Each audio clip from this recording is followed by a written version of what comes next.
Hola amigos, bien o no, y saludos desde Inglaterra. Hoy el tema es dónde y cómo empezar para entender cuál forma de vocabulario nosotros vamos a necesitar individualmente para mejorar nuestra fluidez. Ese es el tema de hoy. So, hello again from England. Theme of the day is where do we start? How do we choose a point to start to help us understand what vocabulary we're going to need to get fluent in the language we're trying to improve at? Some of this really is understanding ourselves a little better, and there can be all kinds of easy ways for us to try this. One of them is to look at what you're going to use the language for. So, for example, if it's your job, start there. Look at conversations you regularly have in that type of work. Look at the kind of topic areas you're working in. That's your pool of useful vocabulary. That's the place to start. If that's not the reason you need the new language, you're looking for this more in a, let's say, a more social sense, or I just like to be able to travel to the country and talk about things generally. Outside of a few very practical sort of tourist expressions that we've mentioned before, think about what is your favourite topic? What's the thing you generally talk about? What's the thing that interests you the most?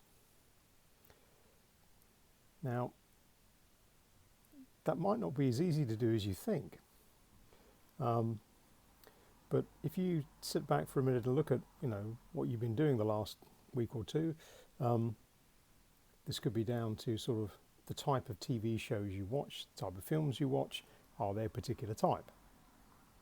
The books you read, are they of a particular type? This gives you clues. That sounds obvious, but the idea with this is to be honest, look at it and go, okay, that's the stuff I'm actually really talking about all the time. So that's the thing really that either is dependent on the people I'm with, because maybe I'm just joining in their conversation, or it could be something that I'm genuinely really interested in, and that's the thing that I like to talk about. Find out where you are with that, because that's going to help you focus your efforts on things that you either really do need to use, like for your job, or things that you're genuinely interested in. Because otherwise you're dealing with thousands of words, and that's going to make the task far too large, really. It'll be almost impossible. So be specific. Focus on things you're genuinely really interested in. The reason I come back to this is now I've been back here in England for a week or two. One of the things I've been doing, it's a task I'd left over from when I went back to Medellin, was going back over through some of the books that I'd left behind because they're too heavy to carry.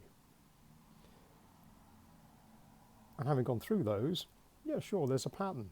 I can see what my general reading interest is. It's not a surprise, but it's an easy way of looking at, okay, yeah, sure, that's true. That's the kind of areas of things I like to read and therefore talk about.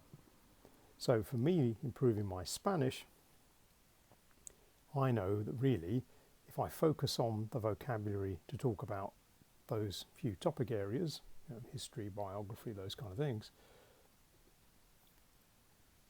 that helps me a lot because I can just focus on vocabulary I'm going to use to talk about those kind of things. I don't need to worry so much about other topic areas because they're of less interest to me. So it gives you a place to start, and often that seems to be the problem. A lot of my students, that's been their issue initially was, well, how do I do it? Where do I start? That's the way to have a look at it. Pick the thing you're most interested in or the thing that's most urgently important to you, start there, slowly expand. Don't expect fluency in the first week,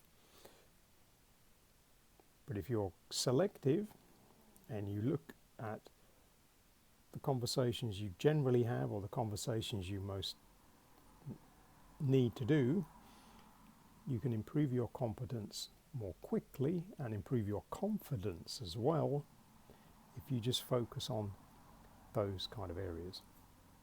Have a think about that. Déjame saber en los comentarios, como siempre. But for now, we'll say cheerio.